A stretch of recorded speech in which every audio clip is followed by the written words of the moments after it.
প্রত্যেক নফস মৃত্যুর স্বাদ গ্রহণ করবে। ফামান যুকজিআ আনিন নারি ওয়া উদখিলাল জান্নাতা ফাকাদ ফাজ। যে ব্যক্তিকে জাহান্নামের আগুন থেকে বাঁচানো হবে, জান্নাতে প্রবেশ করানো হবে, এই ব্যক্তি হচ্ছে সফল, আর কেউ সফল। সাফল্যেরও সংজ্ঞা পেয়ে গেলাম আমরা। তো আমরা মূল কথায় আসি, ফ্যান্টাসি ছাড়তে হবে, মৌলিক কাজগুলো করতে হবে এবং চলমান বিশ্বটাকে বুঝতে হবে কোরআন এবং সুন্নাহর চোখ দিয়ে, তার মানদণ্ডে। ইতিহাস স্মরণ রাখতে হবে, আমরা কোন জাতি ছিলাম, এখন কি করছি, ভবিষ্যৎটা কি হতে পারে, কোন কোন জায়গায় ফোকাস করব, সেগুলো আমরা আলোচনা আনবো ইনশাআল্লাহ। তার আগে একটা বিষয় বলে শুরু করি যে এখন ইসলাম আসার বলতে বোঝাচ্ছি নবী সাল্লাল্লাহু আলাইহি ওয়াসাল্লামের ইন্তেকাল হওয়ার প্রায় 1450 বছর চলে গেছে। কত বছর? প্রায় 1450 বছর চলে গেছে। আমরা এখন যে সমাজটাকে দেখছি, আমরা এখন যে পরিবারটাকে দেখছি, আমরা যে অর্থ ব্যবস্থা দেখছি, আমরা যে রাষ্ট্র ব্যবস্থা দেখছি এবং বিশ্বের উপর যাদের আধিপত্য দেখছি, এটা রাসূল সাল্লাল্লাহু আলাইহি ওয়াসাল্লামের ইন্তেকালের 1400 বছর পরের পৃথিবী। আমি কি বুঝাতে পারছি? এটাই সব না, এটা 1400 বছর পরের একটা ওয়ার্ল্ড আমরা দেখছি। কেমন ছিল ওই সময়ে? নবী সাল্লাল্লাহু আলাইহি ওয়াসাল্লাম যখন নবী হন নাই, তখনকার সমাজটা এখনকার বিশ্বের মতো ছিল। বলবেন কিভাবে? আমি বলছি, আমার কাছে হুজ্জাত আছে, প্রমাণ আছে, আমি প্রমাণ করছি কিভাবে। নবী সাল্লাল্লাহু আলাইহি ওয়াসাল্লাম যে যুগে নবী হন নাই, এখনো নবী হন নাই, যেটাকে আমরা বলি, কটাক্ষ করে বলি মধ্যযুগ, বা আমরা অনেক সময় অপমান করে বলি আইয়ামে জাহেলিয়া। শব্দগুলো শুনেছেন তো আপনারা? কখনো কি প্রশ্ন করেছেন যে আসলে কেন এই যুগটাকে আমরা জাহেলিয়া বলি, কেন অন্ধকারাচ্ছন্ন যুগ বলি? ওই যুগটা কি সূর্য উঠতো না? ওই যুগে কি সূর্য উঠতো না? তাহলে কেন অন্ধকারাচ্ছন্ন যুগ বলি? এক, ওই যুগের মানুষ আল্লাহ পাকের তাওহীদ, একত্ববাদ এর সাথে শিরককে মিশ্রিত করেছিল। এক নম্বর। তাহলে এক নম্বর কারণ কি? ওই যুগের মানুষ আল্লাহ পাকের তাওহীদের সাথে শিরককে মিক্স আপ করেছিল। মনে করবেন না যে তারা আল্লাহকে বিশ্বাস করতো না, এটা ভুল ধারণা। তারা সবাই আল্লাহকে বিশ্বাস করত, গুটি কয়েক মানুষ ছাড়া। এমনকি আবু জাহেল, যাকে আমরা বলি এই উম্মতের ফেরাউন, নবীজি বলেছেন আবু জাহেল হচ্ছে এই উম্মতের ফেরাউন। বদরের যুদ্ধে যখন আব্দুল্লাহ বিন মাসউদ রাদিয়াল্লাহু আনহু তার গর্দানটা কেটে নিয়ে আসছেন, রাসূলের সামনে রেখেছেন সাল্লাল্লাহু আলাইহি ওয়াসাল্লাম, নবীজি গর্দান দেখে বলেছিলেন, এ হচ্ছে এই উম্মতের আবু জাহেল, এই হচ্ছে এই উম্মতের ফেরাউন। এই আবু জাহেল হচ্ছে এই উম্মতের ফেরাউন। আর ফেরাউন হচ্ছে বড় কোনো কাফের নাই, এখনো নাই, ছিলও না, আসবেও না ইনশাআল্লাহ। তো এই আবু জাহেল যখন বদরের যুদ্ধ করতে যাচ্ছিল, তখন সে প্রথমে কাবা ঘরে গিয়েছে। কোথায় গিয়েছে? গিয়ে বলেছে আল্লাহুম্মা ইন কুনতা তা'লাম, হে আল্লাহ আপনি যদি জানেন, আর কথাগুলো খেয়াল করবেন, হে আল্লাহ আপনি যদি জানেন যে আন্না মুহাম্মাদান আলাল হক, মুহাম্মদ সাল্লাল্লাহু আলাইহি ওয়াসাল্লাম সত্যের উপরে আছে, ফানসুরহু, আল্লাহ আপনি তাকেই সাহায্য করেন। বুঝতে পারলাম? ওয়া ইন কুনতা তা'লাম, এবং আপনি যদি জানেন যে নাহনুল কুরাইশ আলাল হক, আমরা কুরাইশরা হকের উপরে আছি, ফানসুরনা, তাহলে আমাদেরকে সাহায্য করেন। বুঝাতে যাচ্ছি, আবু জাহেলের মতো মানুষও আল্লাহকে বিশ্বাস করত। আইয়ামে জাহিলিয়াত মানে এমন নয় যে ওরা সবাই নাস্তিক ছিল, না, নট এট অল, মোটেই এমন নয়। তারা আল্লাহকে বিশ্বাস করতো। তাহলে আল্লাহ তাদেরকে কাফের কেন বলছেন? উত্তর সূরা জুমারের মধ্যে আছে। তারা লাত, উজ্জা, হুবল, মানাত এগুলোর পূজা করত, মূর্তি পূজা করতো, এটা তো আপনারা জানেন। তো তারা বলতো, তাদের যুক্তি ছিল, না না'বুদুহুম, আমরা শুধুমাত্র এই কারণেই তাদের ইবাদত করি, ইল্লা লিয়ুকাররিবুনা ইলাল্লাহি যুলফা, এরা আমাদেরকে আল্লাহ পর্যন্ত পৌঁছে দিবে। নাউযুবিল্লাহ। তাহলে রিজনটা কি? দলিল আদিল্লা কি তাদের মূর্তি পূজার পিছনে? আমরা এগুলোর মধ্য দিয়ে আল্লাহর নৈকট্য অর্জন করতে চাচ্ছি। তার মানে তারা সবাই আল্লাহকে বিশ্বাস তো করতো যে একজন আল্লাহ আছেন। এখনকার বিশ্বের দিকে তাকিয়ে দেখুন, ওই একই শিরকের ছোঁয়া সব জায়গায় লেগে গেছে। মানুষ আল্লাহকে বিশ্বাস করে, কিন্তু ইবাদত বন্দেগীর জীবনে গিয়ে আল্লাহর সাথে অন্যকে শরিক করছে। ইকোনমিতে গিয়ে আল্লাহর সাথে অন্যকে শরিক করছে। পলিটিক্স করতে গিয়ে আল্লাহর সাথে অন্যকে শরিক করছে। ওয়ার্ল্ড অ্যাফেয়ার্সকে ডিল করতে গিয়ে আল্লাহর সাথে অন্যকে শরিক করছে। মানুষ আল্লাহকে বিশ্বাস করেও এখন মুশরিক হচ্ছে। আপনি কোন সেন্সে ওইটাকে আইয়ামে জাহিলিয়াত বলছেন, আর এখনকার যুগটাকে পুত পবিত্র বলছেন? এগিয়ে যাওয়ার যুগ, সায়েন্স অ্যান্ড টেকনোলজির যুগ। দেখাচ্ছি আপনাকে টেকনোলজি কাকে বলে। সুলাইমান আলাইহিস সালামের সময়ে বিশ্বে এমন প্রযুক্তি ছিল, এই প্রযুক্তির ধার কাছেও কোনোদিনও এই বিশ্ব আর যেতে পারবে না। আমি আমার হ্যাডসেট নিচ থেকে কথা বলছি না, এগুলোর দলিল আছে সূরা সাবার মধ্যে, সূরা নামলের মধ্যে, অন্য অনেক জায়গায়, যে আল্লাহ রাব্বুল আলামিন সুলাইমান আলাইহিস সালামকে এমন রাজত্ব দিয়েছিলেন, এমন সুপ্রিম অথরিটি, ক্ষমতা, পাওয়ার, টেকনোলজি পৃথিবীতে কখনো ছিলও না, কিয়ামত পর্যন্ত আসবেও না। এখন পর্যন্ত কোনো টেকনোলজি আসে নাই যে আমি এই চেয়ারটাকে বলবো চলো আমাকে ঢাকায় নিয়ে নামাই দিবে, তাও আবার 1 সেকেন্ডের মধ্যে। কতটুকু সময়? এখন পর্যন্ত কোনো টেকনোলজি আসে নাই যে আমি চোখের পলক ফেলবো, এইটুক সময়ের মধ্যে আমার স্ত্রীকে আমার পাশে নিয়ে বসায় দিবে। আসছে? সুলাইমান আলাইহিস সালামের সময় এমন ছিল। সাগর থেকে মণিমুক্তা আরোহণ করে এটা দিয়ে অট্টালিকা নির্মাণ করা হতো। তিনি জিন জাতিকে দিয়ে কাজ করাতে পারতেন। তিনি যাচ্ছেন রাস্তায়, পিঁপড়ারা গল্প করছে, এই সবাই গর্তে ঢুকো, সুলাইমান আসলে তোমাদেরকে পিষে ফেলবে। আর তিনি মুচকি মুচকি হাসছেন, পাখির ভাষাও বুঝতে পারছেন, পিঁপড়ার ভাষাও বুঝতে পারছেন। তার বাবা দাউদ আলাইহিস সালাম জাবুর তেলাওয়াত করছেন, এই সাগরের মাছ সব কাছে চলে আসছে জাবুর শোনার জন্য। এমন প্রযুক্তি আপনি এখনো বের করতে পেরেছেন? সভ্যতার যে বড়াইটা আমরা করি, এটা একটা কি আবার অহংকার? এটা কি? আল্লাহ পাক এই জন্য বলেছেন, আমি কত কমকে আগে ধ্বংস করেছি, কত যে কমকে আমি ধ্বংস করেছি। ফাসিরু ফিল আরদি ফানজুরু কাইফা কানা আকিবাতুল মুকাদ্দিবিন। তোমরা এই জমিনে বিচরণ করতে থাকো, দেখো যারা আল্লাহকে অস্বীকার করেছিল তাদের কি পরিণতি হয়েছে। তো আমরা এখন যেটাকে নিয়ে দাবি করি, এটা সর্বোচ্চ স্তর নয় প্রযুক্তির। তো যে জায়গা থেকে এখানে চলে আসলাম, যে কোথায় ছিলাম আমরা? এই জামানাতেও আমরা শিরক করছি, কিন্তু আল্লাহকেও বিশ্বাস করছি। প্রত্যেকটা সেক্টরে শিরক হচ্ছে। ডিটেলস বলার মতো জায়গাও এটা না, এবং এত সময় আমার হাতে নাই।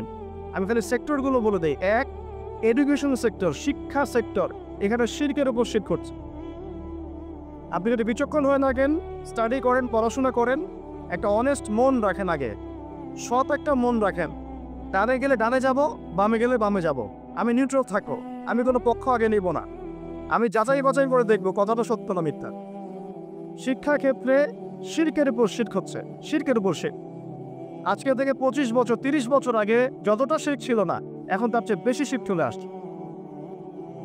এমন এমন শিরক আসছে যেগুলোর প্রতি ঈমান রাখলে আপনার ঈমান ভঙ্গের 10টা কারণ আছে। এই 10 কারণের মধ্যে পড়ে যাবেন, আবার নতুন করে কালিমা শাহাদা দিয়ে ইসলাম কবুল করতে হবে। নতুন করে কালিমা শাহাদার সাক্ষ্য দিয়ে আবার মুসলিম হতে হবে। যতই দাম্ভিকতা দেখান, কবরে আপনাকেও যেতে হবে, কিচ্ছু করার নাই তখন। এখন যদি সলিউশনে না আসি, সংশোধন না করি, তাহলে অনেক দেরি হয়ে যাবে। এখনকার টিকটক জেনারেশনটা বিগত 30 বছরের মেহনতের ফসল। পশ্চিমাদের বিগত 30 বছরের মেহনতের ফসল এখনকার টিকটক জেনারেশন। ওরা মেহনত চালিয়ে যাচ্ছে, না জানি আরো 30 বছর পরে কোন টপ জেনারেশন আসবে আল্লাহ ভালো জানে। একটা কমন সেন্সহীন, জীবনের উদ্দেশ্যহীন, একটা বুদ্ধিবৃত্তিক প্যারালাইজড প্রজন্ম। না জীবনের কোনো উদ্দেশ্য আছে, না কোনো পড়াশোনা করে, আর না একটু ভালো করে খেলাধুলা করে, আর না শরীর চর্চা করে, আর না কিছু লিখে, আর না কিছু জাতিকে কিছু দিচ্ছে, আর না পলিটিক্সে কোনো আগ্রহ আছে, আর না ইকোনমিক্সে কোনো আগ্রহ আছে, না ওয়ার্ল্ড অ্যাফেয়ার্স সম্পর্কে কোনো সচেতনতা আছে, না মুসলিম উম্মার এই বুড়ো অবস্থায় তার ভূমিকা রাখার কোনো ইচ্ছা পর্যন্ত আছে। না সালাত আদায় করে, না কোরআন তেলাওয়াত করে, আর না ওযু করতে জানে ঠিকভাবে, আর না ফরজ ওয়াজিব সুন্নাত মুস্তাহাব জানে, আর না ফিকহুল মুয়াসসারের মতো সহজ ফিকহের কিতাবগুলো তার আয়ত্ত করা আছে। না কোনো আলেমের সাথে সম্পর্ক আছে, না কোনো ইসলামিক স্কলারের কাছে সম্পর্কিত হয়, আর না মাদ্রাসায় যায়, আর না ইসলামের বেসিক ফান্ডামেন্টাল নলেজ অর্জন করে। জীবনের উদ্দেশ্যই নাই, শুধু মেয়ের পিছনে, শুধু মাদকের পিছনে, ড্রাগসের পিছনে, কোনো সময়ে মারামারি দাঙ্গা হাঙ্গামা করছে, কোনো সময় দেখা যায় বাইক দাবড়ায় বেড়াচ্ছে। বাবার বিত্তশালী, বাবার অনেক টাকা আছে, বাস কিনে নিয়েছেন বাইক, চলছে। পিছনে একটা বেহায়া বেশ্যা মেয়ে নিয়ে ঘুরছে। এই মেয়েটাও বেহায়া, শব্দটা ইউজ করতে চাইনি আমি আমি আমি এখানে জানি অনেক মা বোন আছেন, শব্দটা আমি ইউজ করতে চাই নাই, কিন্তু আমার ভিতরে এমন ক্ষোভ এদেরকে দেখলে হয় যে মুখ থেকে বের হয়ে গেল। একটা মেয়েকে আল্লাহ পাক সৃষ্টি করেছেন কি জন্যে? যাতে সে ইসমাইল আলাইহিস সালামের মতো সন্তান জন্ম দিতে পারে। এই বাইকের পিছনে ঘোরা মেয়েটা কি আপনাকে এরকম সন্তান দিতে পারবে? আপনি তো বোকা।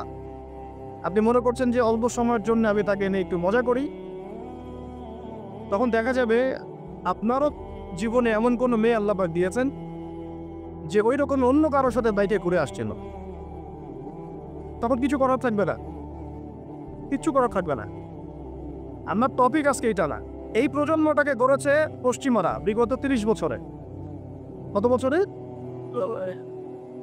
এখন যে এডুকেশন সিস্টেমটা চলছে, এটা যদি এভাবেই চলতে থাকে, আপনি আর 20 বছর পরে এমন একটা প্রজন্ম পাবেন যাদেরকে যদি আপনি, আমি চ্যালেঞ্জ করতেছি, যাদেরকে যদি আপনি নতুন করে কোনো মুক্তিযুদ্ধে পাঠান, গুলি খেয়ে ফেরত আসবে, একটাকে মারতেও পারবে না।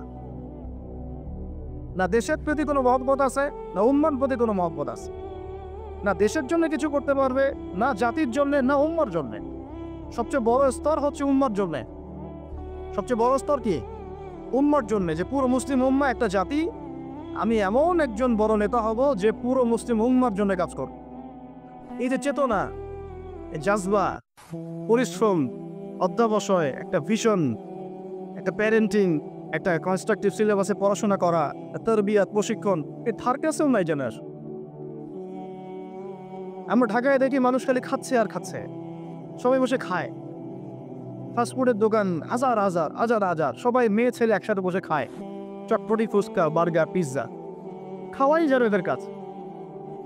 রাস্তায় ফুটপাতে পার্টি বিষয়ে বসে খাওয়া দাওয়া করতেছে, সবাই খাচ্ছে, গল্প গুজব করছে, গোল হয়ে বসে বসে মোবাইলে কি জানে করতেছে, গোল হয়ে 10 জন বসে আছে একসাথে। যে মুহূর্তে ধরেন যে মুসলিম উম্মার একটা অঞ্চলে একটা বোমার আঘাতে 500 জন শিশুকে হত্যা করা হয়, ওই মুহূর্তে বসে সে হাসাহাসি করতেছে। ওই মুহূর্তেও তার কোনো ফিকির নাই, নামাজের সেজদায় একটু দোয়া করব, আমি আল্লাহর দিকে ফিরে আসি, ওগুলো অনেক দূরের কথা, বাদ দেন। শুধু এতটুকু ফিকির, আচ্ছা আমি দুনিয়াতে আছি কেন, আমি দুনিয়াতে এসেছি কেন? এক সময় তো আমি ছিলাম না, আবার এক সময় আমি থাকবও না, কেউ এসে চিরস্থায়ী হতে পারে নাই, তো আমরাও পারবো না। তো আল্লাহ পাক আমাদেরকে সৃষ্টিটা করলেন কেন? আমার কাছে আমার রব কি চা? আমি যদি না থাকতাম তাহলে আমার পরিবার চলতো কিনা, আমার সমাজটা চলতো কিনা, আমার শিক্ষা ব্যবস্থাটা চলতো কিনা, আমার দেশটা চলতো কিনা, এই বিশ্বের ঘূর্ণন চলতো কিনা, আর্নিক গতি চলতো কিনা, থেমে যেত?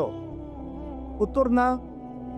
আমি না থাকলে আর্নিক গতি থামতো না, আমি না থাকলে কি আমার পরিবার থেমে থাকতো না, আমার সমাজ থেমে থাকতো না, এই মসজিদ থেমে থাকতো না, এই রাজনীতি থেমে থাকতো না, অর্থনীতি থেমে থাকতো না, দেশও থেমে থাকতো না, উম্মাও থেমে থাকতো না।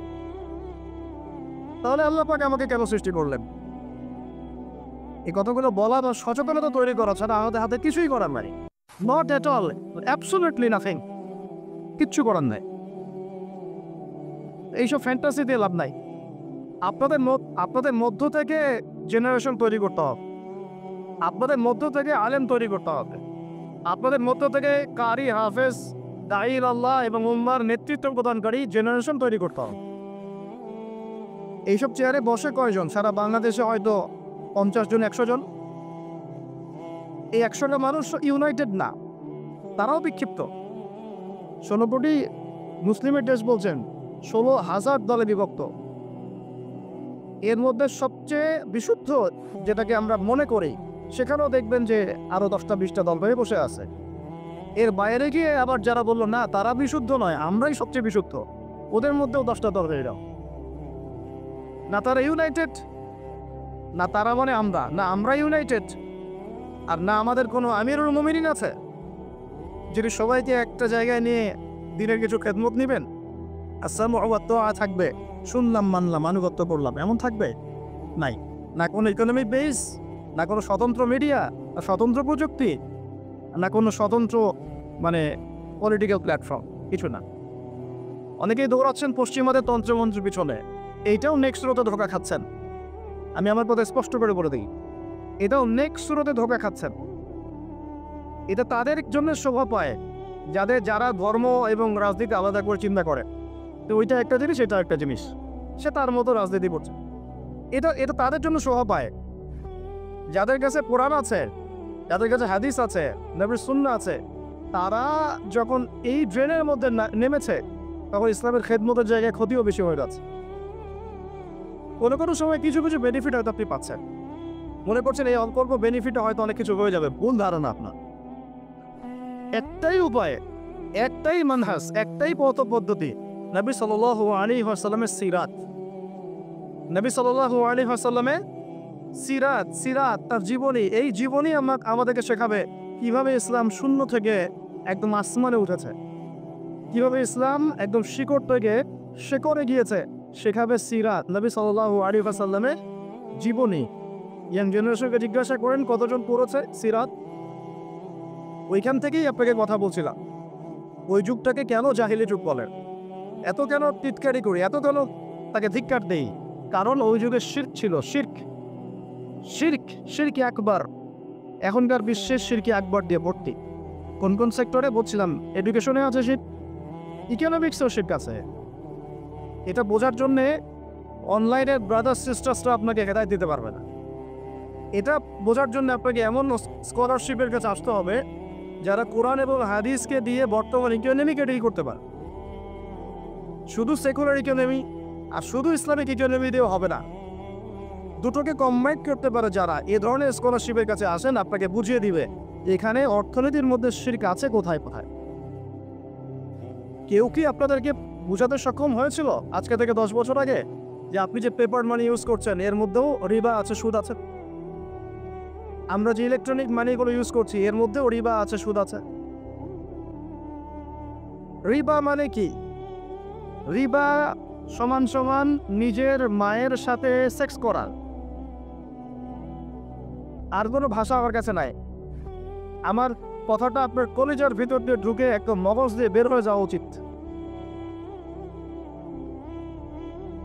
রিবা, সুদ ইজ ইকুয়াল টু নিজের মাকে বিয়ে করা, নিজের মায়ের সাথে ব্যভিচার করা, নিজের মাকে বিছানায় নেওয়া, নিজের মায়ের সাথে সেই কাজ করা যে আমি আমার স্ত্রীর সাথে করি। এটা আমার কথা না, এই কথাটা বলে গেছেন আপনার নবী। আমার নবী না বলে আপনারই নবী বললাম। আপনার নবী, আল্লাহর হাবিব, আল্লাহর সবচেয়ে পছন্দের বান্দা, যার জন্য আল্লাহ মাকামে মাহমুদ রেখেছেন, যার জন্য হাউজে কাউসার রাখা হয়েছে, যাকে আমাদেরকে দেখানো হবে, যিনি আমাদের জন্য সুপারিশ করবেন কালকে আমাদের মাঠে। তিনি বলেছেন রিবার পাপের 70টা শাখা আছে। কতগুলো?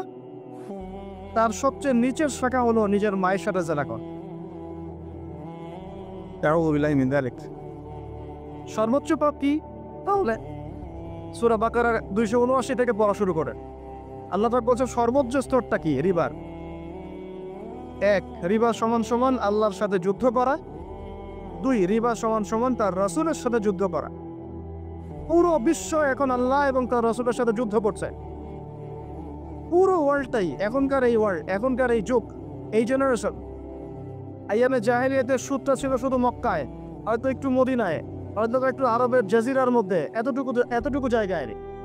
এখন পুরো গ্লোবালাইজেশন হয়েছে এবং সবাই আমরা মাশাআল্লাহ নাউজুবিল্লাহ কোনো না কোনো ভাবে সুদভিত্তিক অর্থনীতির সাথে জড়িত আছে। ফেডারেল রিজার্ভ ব্যাংকের আন্ডারে, ওয়ার্ল্ড ব্যাংকের আন্ডারে, IMF এর আন্ডারে যত সেন্ট্রাল ব্যাংক আছে কেউ সুদমুক্ত থাকতে পারবে না। আপনি গভর্নমেন্টকে দোষ দিয়েন না, গভর্নমেন্টকে দোষ দিয়ে লাভ নাই, কিছু করতে পারবেন না।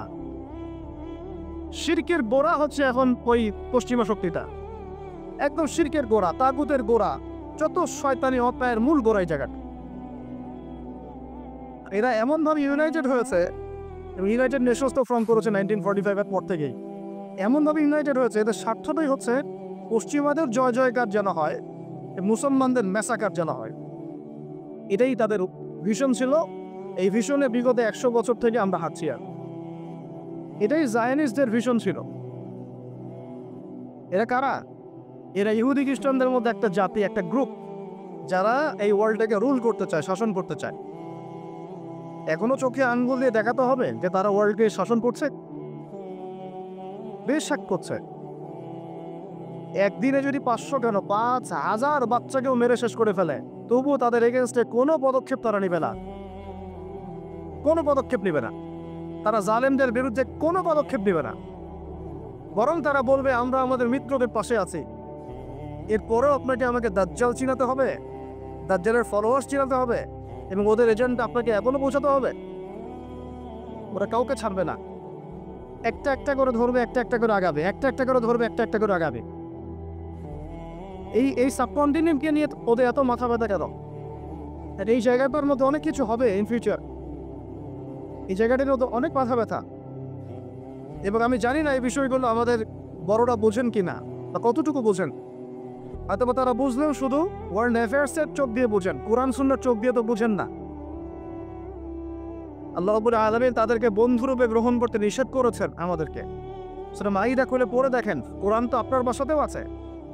আল্লাহ পাক বলেছেন, লা তাত্তাখিযুল ইয়াহুদা ওয়ান নাসারা আউলিয়া বা'দুহুম আউলিয়াউ বা'দ।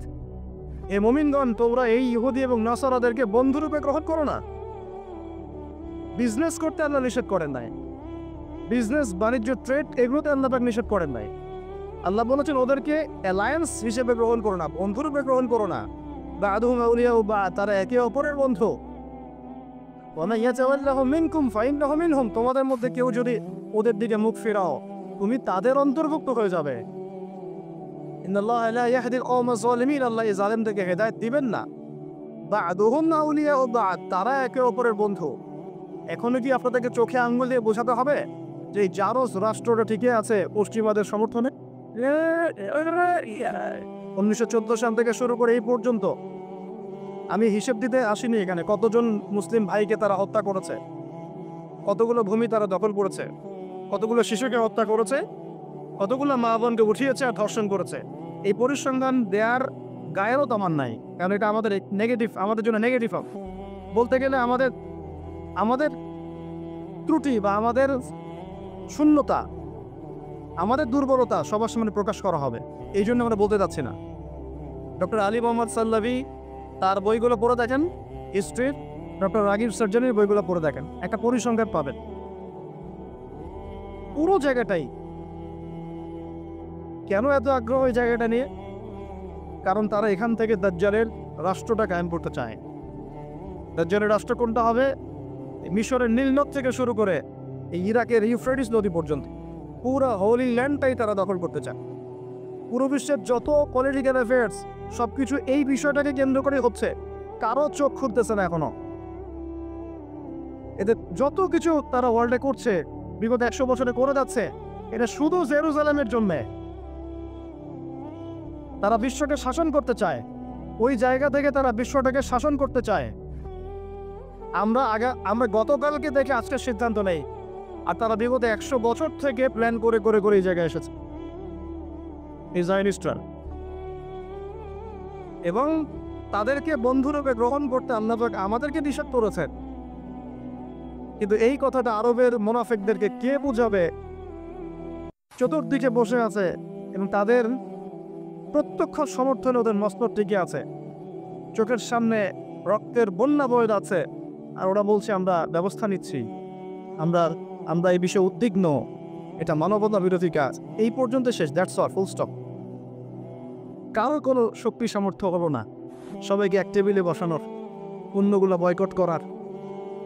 ওদের উপর অর্থনৈতিক চাপ আরোপ করার, তেলগুলো বন্ধ করে দেওয়ার, পেট্রোলের মনিটরিং সিস্টেমটা অফ করে দেওয়ার, এই ঈমান, এই সৎসাহস কেউ দেখাতে পারলো না। এখন তো আর উমর ইবনুল খাত্তাবের যুগ নাই, এখন তো আর আলী ইবনে আবি তালেবের যুগ নাই, এখন তো সালাউদ্দিন আইয়ুবী রাহিমাহুল্লাহর বেঁচে নাই,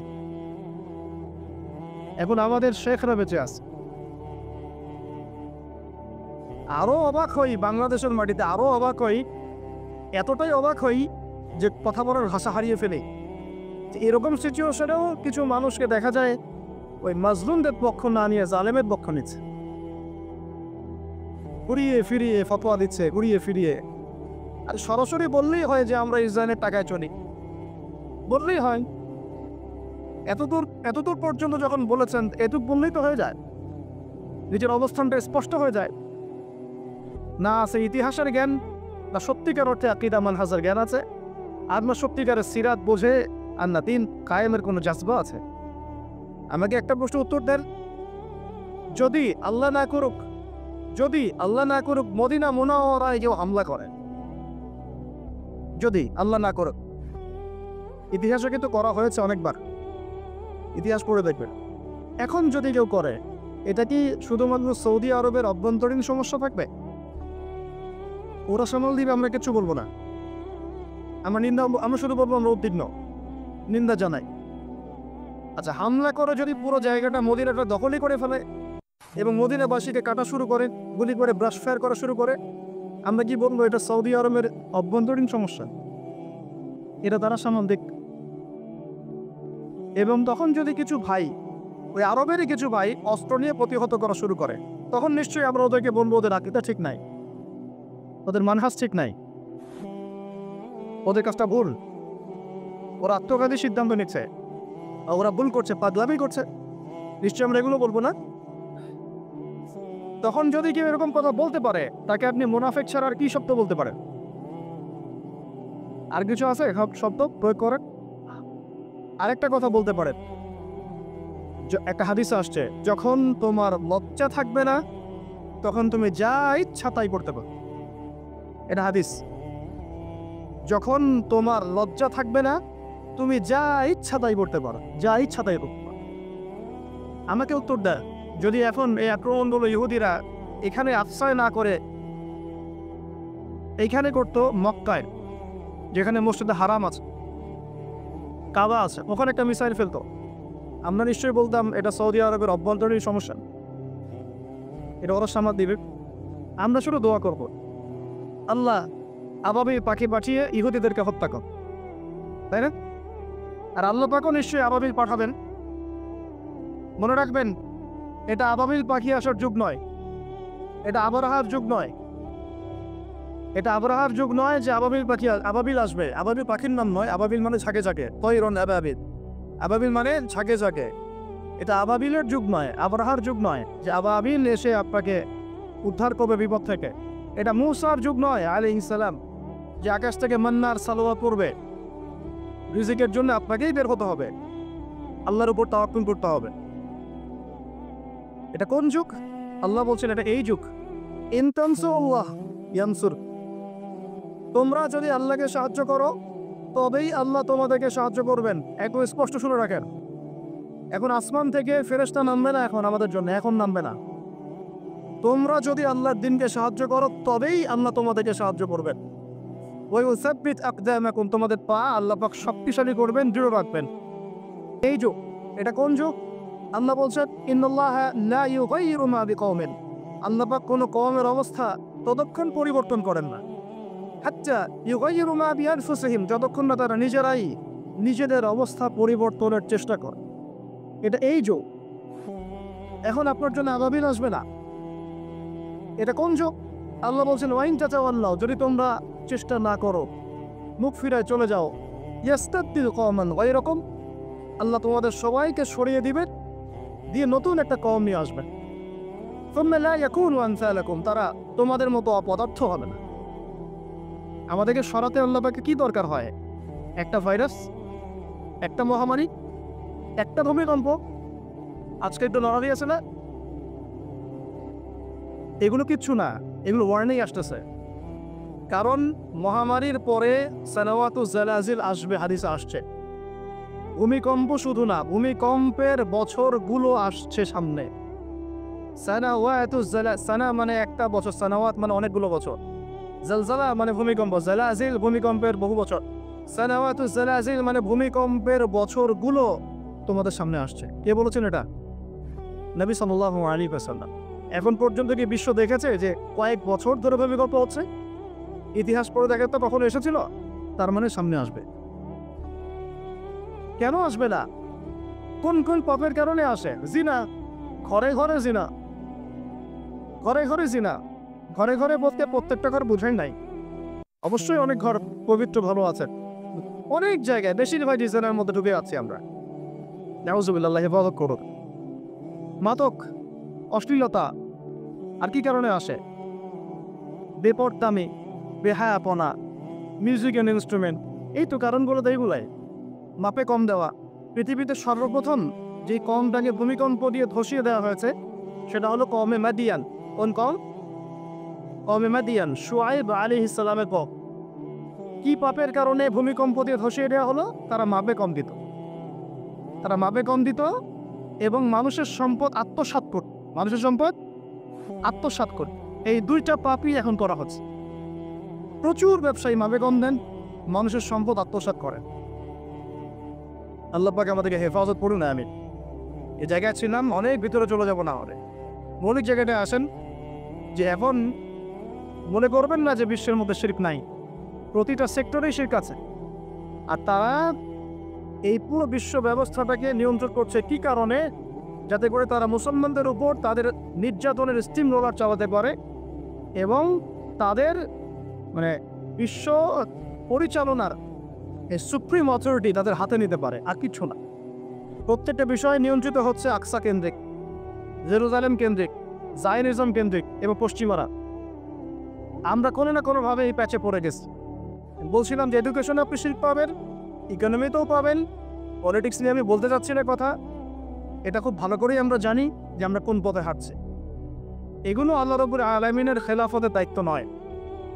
যা চলছে ওয়ার্ল্ডে এগুলো আল্লাহ রাব্বুল আলামিনের খেলাফতের দায়িত্ব নয়। যেহেতু প্রসঙ্গটা এসে গেছে, নসিহত স্বরূপ, শুধু নসিহত, এর বেশি কিচ্ছু করার নাই আমাদের। নসিহতটা না করলে কি হবে? আপনি আল্লাহর সামনে কালকে আমাদের দাঁড়ায় বলবেন যে আদনান ভাই আমার এলাকায় আসছিল, প্রসঙ্গটা উঠেছিল, তিনি আমাকে সতর্ক করেন নাই, আমি দাওয়াত পাই নাই। আর দাওয়াত দেওয়ার সুন্নত আল্লাহ রাব্বুল আলামিন কোরআনের সূরা তাহার মধ্যে বলেছেন। কোন সূরায়? আল্লাহ পাক কি বলেছেন শুনুন। আল্লাহ পাক বলেছেন, ইযহাবা ইলা ফিরআউন, তোমরা দুজন মুসা আর হারুন তোমরা ফিরআউনের কাছে যাও। কার কাছে? ইযহাবা ইলা ফিরআউনা ফাইন্নাহু তাগা, সে সীমা লঙ্ঘন করেছে। কিন্তু ওয়াকুলা লাহু কাওলান লাইয়িনা লাআল্লাহু ইয়াতাযাক্কারু আও ইয়াখশা, আল্লাহ বলছেন ফিরআউনের কাছে গিয়ে কর্কশ ভাষায় কথা বলো না, আঘাত করে কথা বলো না। ঠিক আছে, আমরা যেটা করি অনলাইনে অফলাইনে, খুব কর্কশ ভাষায় কথা বলি, আঘাত করে কথা বলি, এটাকে সওয়াবের কাজ মনে করি। এগুলো গুনাহ এবং দাওয়াতের মানহাজের সম্পূর্ণ বিপরীত চলে। নিজের ভাইয়ের গোশত খাই বসে বসে। আল্লাহ পাক বলছেন ওয়াকুলা লাহু কাওলান লাইয়িনা, ফিরআউনের মতো কাফেরের সামনে দাঁড়িয়েও তুমি নরম ভাষায় কথা বলে নম্রতা প্রদর্শন করো। কেন? লাআল্লাহু ইয়াতাযাক্কারু আও ইয়াখশা, হতে পারে সে উপদেশ গ্রহণ করবে এবং আমাকে ভয় করবে। কত চমৎকার দাওয়াতের পদ্ধতি ইসলামে দিয়েছে। এখন আমাকে বলেন যে আল্লাহ পাক কি জানতেন না যে ফিরআউন পরবর্তীতে ঈমান আনবে না? আল্লাহ জানতেন না? তারপরেও কেন এটা আয়াত নাযিল করলেন? আমাদের জন্য, আমরা শিখতে পারি। ওই জায়গা থেকে আমি কথা বলছি। দেখুন আপনি কোন শিরকের মধ্যে আছেন, কেন আপনি এই জীবনে গিয়ে ভুল করছেন, কোন জায়গায় ভুল করছেন। ভাই হিসেবে আমি নসিহতটা করে যাচ্ছি, রাগ করবেন? শুনে নেব। কোরআনের শুরুতেই দেখবেন আপনি একটা আয়াত আছে, বিসমিল্লাহির রহমানির রহিম, ওয়াইজ ক্বালা রাব্বুকা লিল মালাইকা ইন্নী জাইলুন ফিল আরদি খলিফা। এ নবী মুহাম্মদ সাল্লাল্লাহু আলাইহি ওয়াসাল্লাম স্মরণ করেন ওই সময়ের কথা যখন আমি আল্লাহ ফেরেশতাদেরকে বলেছিলাম যে আমি পৃথিবীতে আমার খলিফা পাঠাতে চাই। কি ওয়ার্ড আল্লাহ ইউজ করেছেন? খলিফা পাঠাতে চাই। তো ফেরেশতারা বলছে আতাজালু ফিহা মা ইউফসিদু ফিহা ওয়া ইয়াসফিকু দিমা, আপনি কি এমন কাউকে পাঠাতে চাচ্ছেন যে পৃথিবীতে গিয়ে রক্তপাত ঘটাবে এবং ফাসাদ সৃষ্টি করবে? তাই করছে কিনা মানুষ? বুঝেন নাই? পৃথিবীতে মানুষ ফাসাদ সৃষ্টি করছে কিনা, রক্তপাত ঘটাচ্ছে কিনা, ফেরেশতারা তাদের দূরদর্শিতায় সঠিক ছিল কিনা?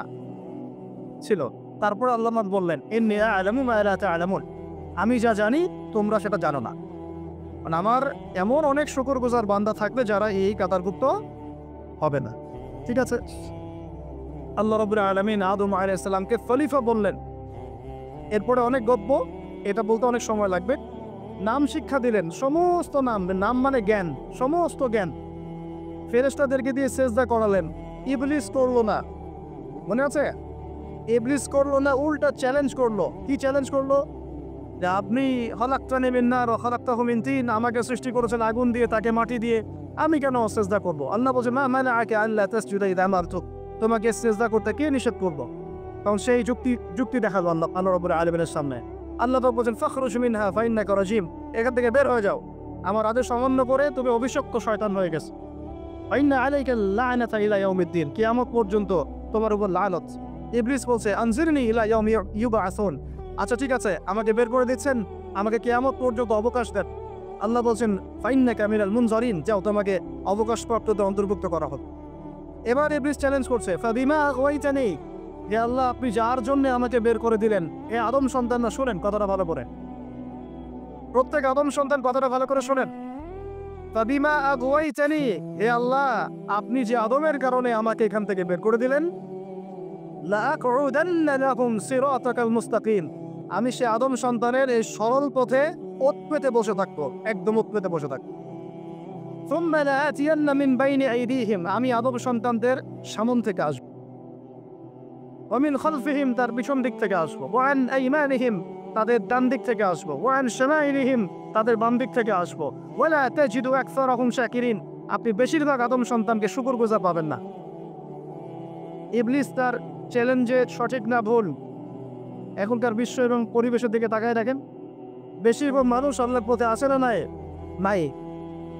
আল্লাহ পাক তাকে বের করে দিলেন। সে আরো একটা চ্যালেঞ্জ করেছিল, সে চ্যালেঞ্জ করেছিল, এইটা আমি আজকে স্টাডি করতে গিয়ে পেয়েছি, বিকজ আজকে একটা ইস্যু আমার সামনে এসেছিল, তো মনে হলো যে এটার দলিলটা কোথায় বের করতে হবে। তো দেখলাম যে ওয়াও, এটা তো ইবলিসের চ্যালেঞ্জ।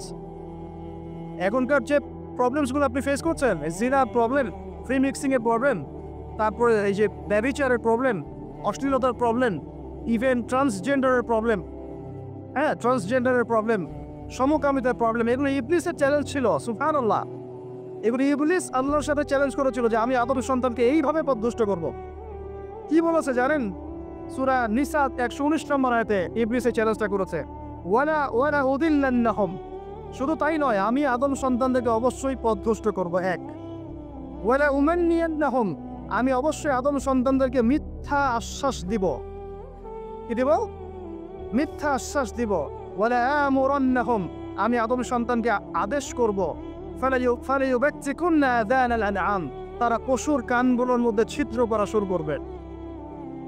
আরো আছে, ওয়ালা আমুরান্নাহুম, আমি তাদেরকে আরো আদেশ করব, ফালাইয়ুগাইয়িরুন্না খালকাল্লাহ, এইটাই হচ্ছে কথা। ফালাইয়ুগাইয়িরুন্না খালকাল্লাহ, আমি আদম সন্তানদেরকে আদেশ করব তারা যেন আল্লাহর সৃষ্টিকে বিকৃত করে,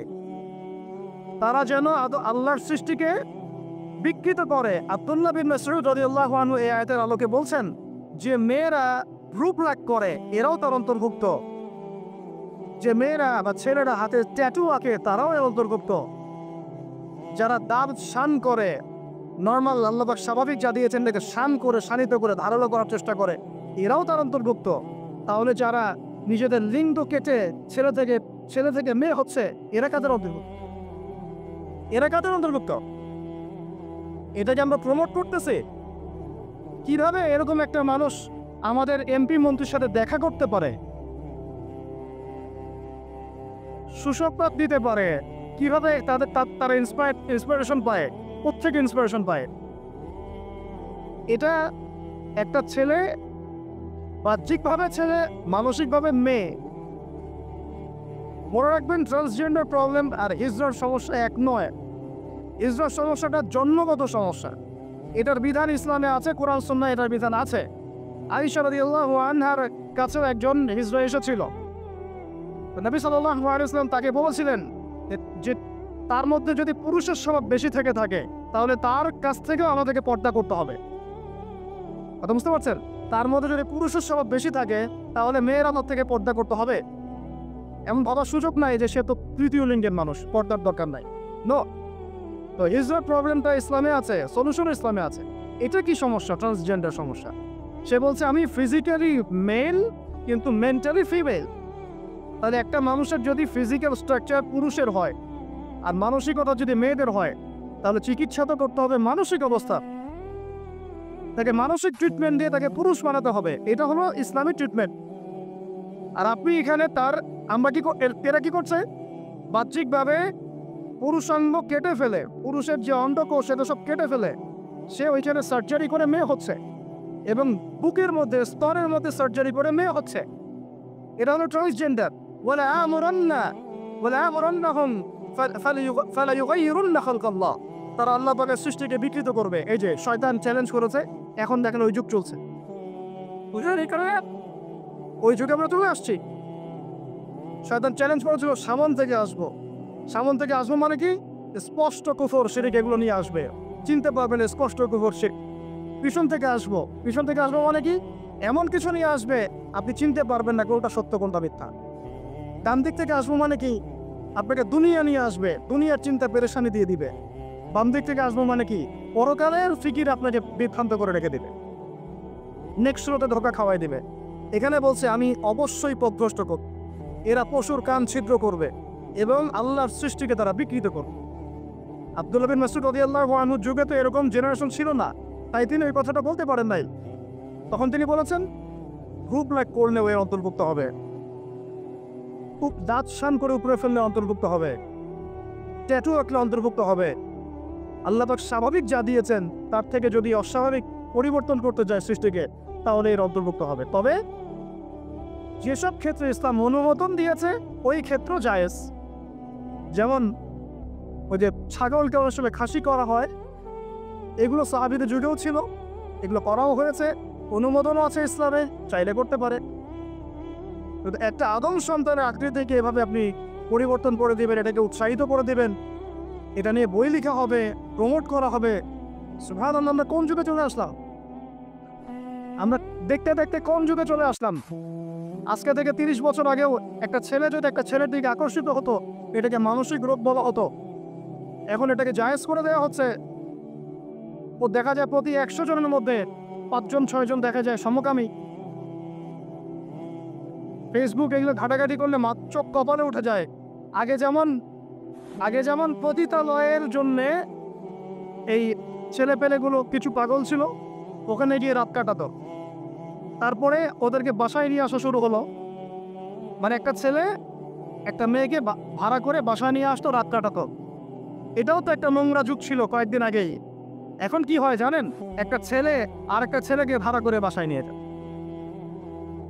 আল্লাহ পাকের গজব টেনে নিয়ে আসতেছেন আপনারা। আল্লাহ পাকের গজবটা জোর করে টেনে নিয়ে আসতেছেন। আল্লাহ পাক গজব দিতে চাচ্ছিলেন না আপনাদের উপরে, এবার দিবেন ইনশাআল্লাহ। জোর করে আল্লাহর গজব টেনে আনতেছেন।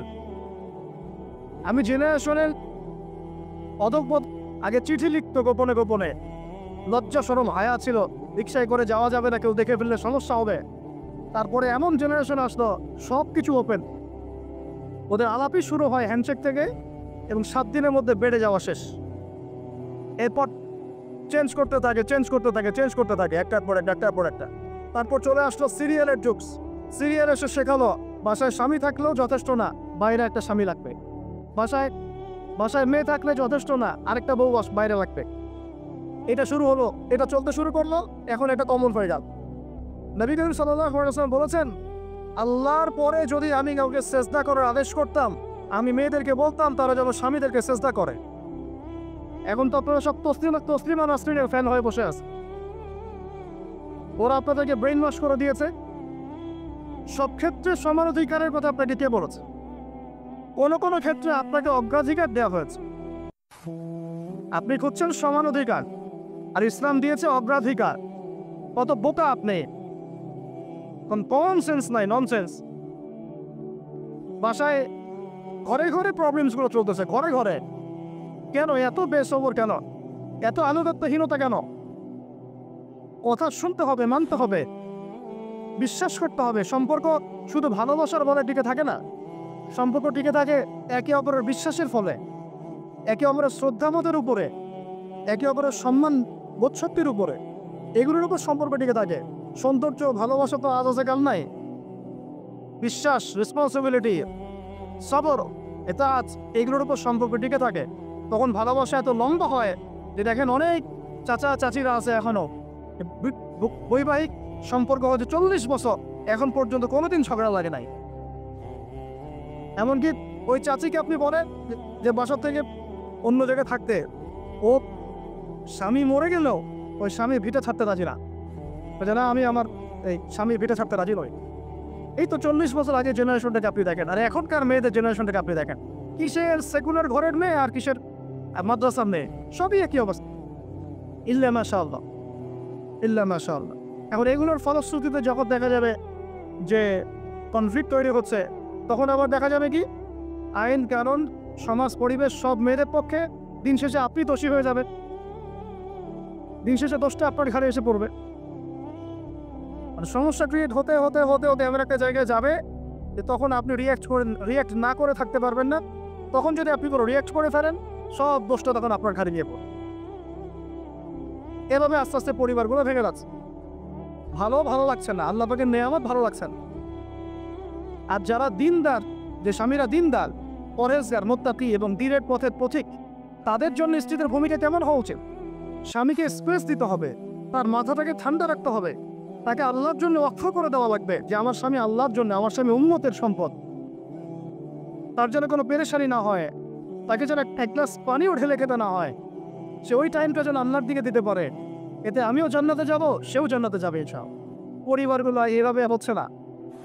কিছু কিছু বিষয় আমি নিজেও খুব ফেডা। আবার অনেক সময় আমরা যারা আছে, আমরা আবার স্ত্রীদের উপর অনেক বেশি কঠোর হয়ে যাই। এত বেশি কঠোরতা দিয়েও আসলে পরিবারকে শক্ত করা যাবে না। নরম হতে হবে, সবর করতে হবে, ধৈর্য ধরতে হবে। তবে সব কিছুর একটা সীমা আছে। ওই সীমা অতিক্রম করে গেলে তখন কি আর করার?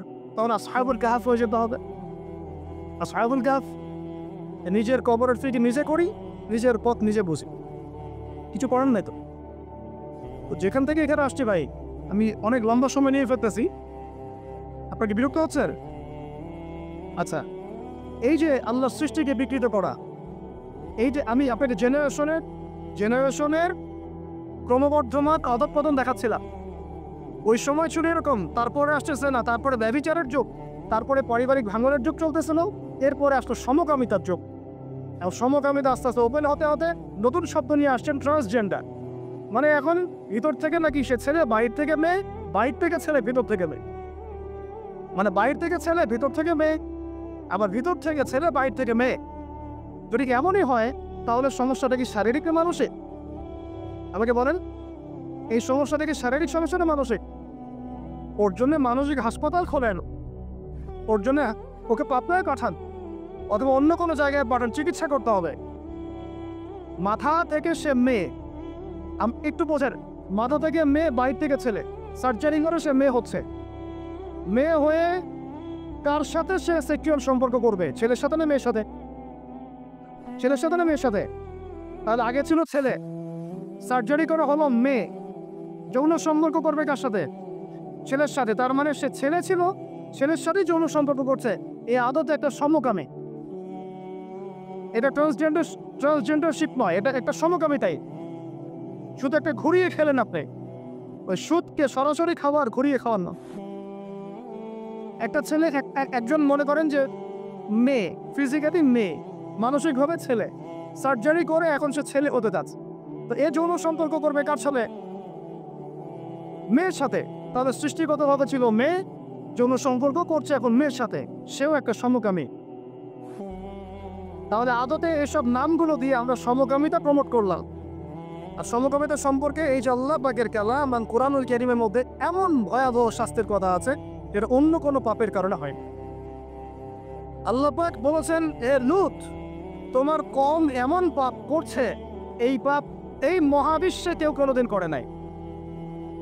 ওই যে প্রথম তাগুতের গোড়া পশ্চিমারা এটা সুন্দর করে ভিডিও করে ইন্ডাস্ট্রি খুলে নায়ক নায়িকা ওদের রেডিমেড ভাড়া করা থাকে পর্ন স্টারগুলো, এরা সমকামী, এই সমকামীদের ভিডিওগুলো সারা বিশ্বে ছড়িয়ে দিয়ে মানুষের মগজগুলো আস্তে আস্তে ওইদিকে নিয়ে যাও। কেউ জানতোই না যেগুলো বলে কিছু আছে। এটা ইন্ডাস্ট্রি, একটা ফিল্ম ইন্ডাস্ট্রির মতো একটা ইন্ডাস্ট্রি। এ নায়ক নায়িকা থাকে, ওরা ওদের নায়িকা টাকা দিয়ে ভাড়া করা হয়, করে এদেরকে দিয়ে এই কাজগুলো তারা করে। এটা তারা এনজয় করে না, শুটিং করে। তারা এগুলো এনজয় করে না, কি করে? শুটিং করে। একটা দুইটা ক্লিপ, এগুলো একদিন দুই দিনে হয় না, এটা 1 সপ্তাহ ধরে, 2 সপ্তাহ ধরে, 1 মাস ধরে শুটিং করতে হয়। যারা এই পথ থেকে ফিরে আসছে তাদের বিবৃতি হচ্ছে এগুলা। খুব নির্মম। যে করতে চায় না, ওই প্যাচের মধ্যে পড়ে গেলে ওকে বিভিন্নভাবে ব্ল্যাকমেল করে করানো হয়। এই ভিডিওগুলো সারা বিশ্বে ইন্টারনেটের মাধ্যমে ছড়িয়ে দেওয়া হলো, মানুষ দেখে এগুলো শিখলো। ও তাই তো সমকামীও হতে পারে, একটা ছেলে একটা ছেলের সাথেও করতে পারে, একটা মেয়ে একটা মেয়ের সাথেও করতে পারে। এটা আসলো ওই কওমে লূত থেকে। আল্লাহ রাব্বুল আলামিন বলেন, হে লূত, তোমার কওম এমন কাজ করলো যে কওম মহাবিশ্বের কেউ কখনো করে নাই। আল্লাহ পাক তাকে দাওয়াত দেওয়ার আদেশ করলেন, তিনি দাওয়াতি কাজ করতেই থাকেন। তারা তো শুনলই না, বরং বললো, আচ্ছা তুমি নিজেকে খুব পবিত্র রাখতে চাও, এই গ্রাম থেকে তুমি বের হয়ে যাও।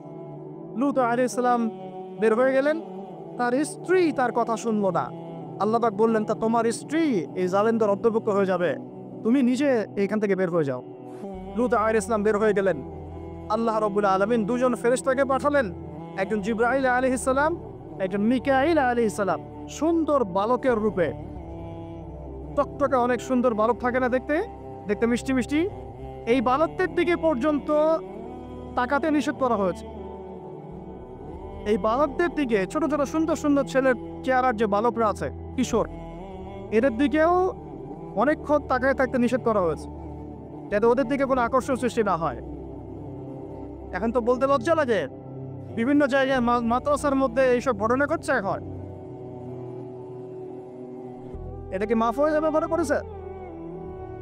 অন্যান্য জায়গাতে তো হচ্ছেই, কোনো ক্ষেত্রে আমরা দেখছি যে মাদ্রাসার মধ্যে এইসব ঘটনা ঘটছে। কেন? ব্যবস্থা নিতে হবে, ব্যবস্থা অবশ্যই গ্রহণ করতে হবে। প্রয়োজনে এইসব আবাসিকের একটা জায়গায় গাদাগাদি করে একসাথে সবাইকে কেন রাখেন? সবার জন্য আলাদা আলাদা ঘর করতে বললে করেন, নাহলে মাদ্রাসা করার দরকার নেই। ওদের ব্যক্তিগত লাইফ নাই, পার্সোনালিটি নাই, প্রাইভেসি নাই।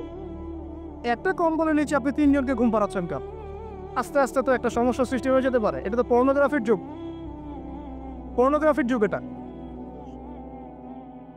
তো ওই 2 জন ফেরেশতা সুন্দর বালকের রূপ ধরে এসে তাদেরকে নসিহত করতে লাগে। এবার এই 2 জন এই 2 জনের ব্যাপারে তারা কি বলবো জানে? তারা লূত আলাইহিস সালামের কাছে এসে বলছে, হে লূত, তোমার মেহমানদেরকে আমাদের হাতে তুলে দাও। তখন লূত আলাইহিস সালাম বলছেন যে, আলাইসা মিনকুম রাজুলুন রাশীদ, আর তোমাদের মধ্যে কি একটা ভালো মানুষও বাকি থাকলো না? আলাইসা মিনকুম রাজুলুন রাশীদ, তোমাদের মধ্যে কি একটা ভালো মানুষও বাকি থাকলো না? আমার মেহমানদেরকে পর্যন্ত এভাবে চাচ্ছ? হাউলাই বানাতি ইন কুনতুম ফাইলিন, যদি তোমাদের চাহিদা থেকে থাকে, আমার মেয়েরা আছে, মেয়েদেরকে বিয়ে করে নাও। সুবহানাল্লাহ, কত বড় কলিজা একটা নবীর, দেখেন কত দরদ। তোমরা পাপ কাজ থেকে দূরে থাকতে পারছো না, হালাল পথে ফিরে আসো, প্রয়োজনে আমার মেয়েদেরকে তোমাদের সাথে বিয়ে দিচ্ছে, আমাদের মেয়েদেরকে বিয়ে করে নাও। তারা বলছে, না, তুমি তো জানোই ভালো করে, ইন্নাকা লা তা'লামু মা নুরিদ, তুমি তো ভালো করেই জানো আমরা আসলে কি চাচ্ছি। আস্তাগফিরুল্লাহ। আর তোমাদের মেয়েদের ব্যাপারে আমাদের কোনো আগ্রহ নাই। ওই ছেলে 2টার ব্যাপারে আমাদের আগ্রহ। ওই যে ভিতর থেকে পুরুষ, বাইরে থেকে মেয়ে, বাইরে থেকে পুরুষ, ভিতর থেকে মেয়ে। এই তো সাইকোলজিক্যাল ব্যাপারটা এরকম না। ছেলের প্রতি আগ্রহ, মেয়ের প্রতি কোনো আগ্রহ নাই, ছেলের প্রতি আগ্রহ। এখন আল্লাহ রাব্বুল আলামিন বললেন যে, সকালের জন্য অপেক্ষা করো, আলাইসা সুবহু বিকরিব, আর সকাল কি নিকটবর্তী নয়? আল্লাহ জিজ্ঞাসা করছেন। লূত আলাইহিস সালামকে বললেন যে, বের হয়ে যাও। এই যে 2 জন ফেরেশতা তাদের আসল আকৃতিতে আসলেন, 2 পাখা দিয়ে ওই এই জায়গাটা আপনারা চিনবেন, জর্ডানের পাশে ডেড সি মৃত সাগর, ওই জায়গাটাকে এইভাবে উঠিয়ে আসমানে উঠিয়ে আসমান থেকে আল্লাহ পাথর বর্ষণ করে এগুলোকে রজম করলেন, থেতলা করলেন। রজম মানে কি?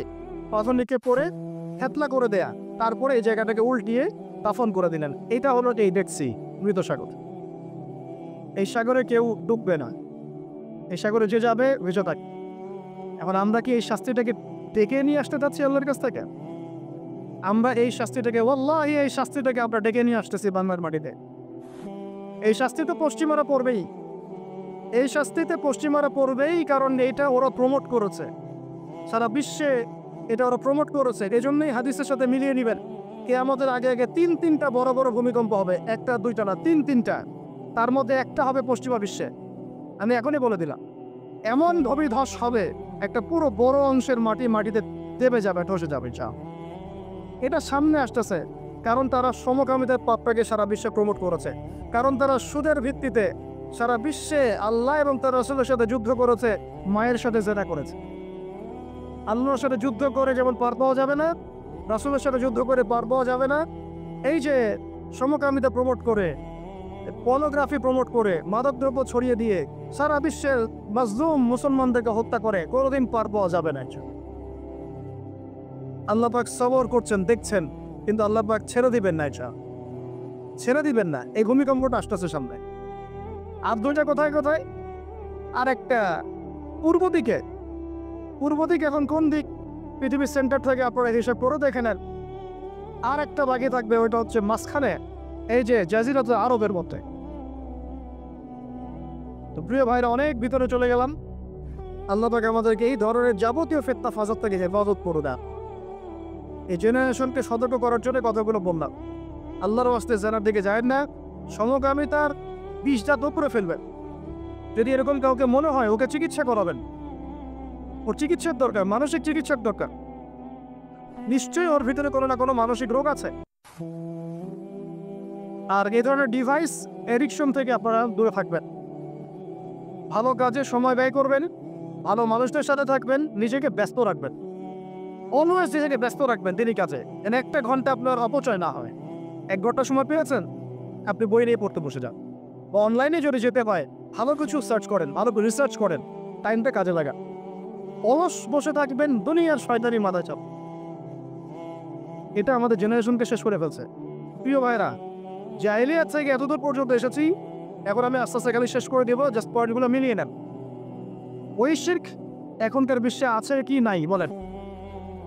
আমি একটা করে বলছিলাম যে আপনার এডুকেশন, আপনার ইকোনমি, আপনার পলিটিক্স,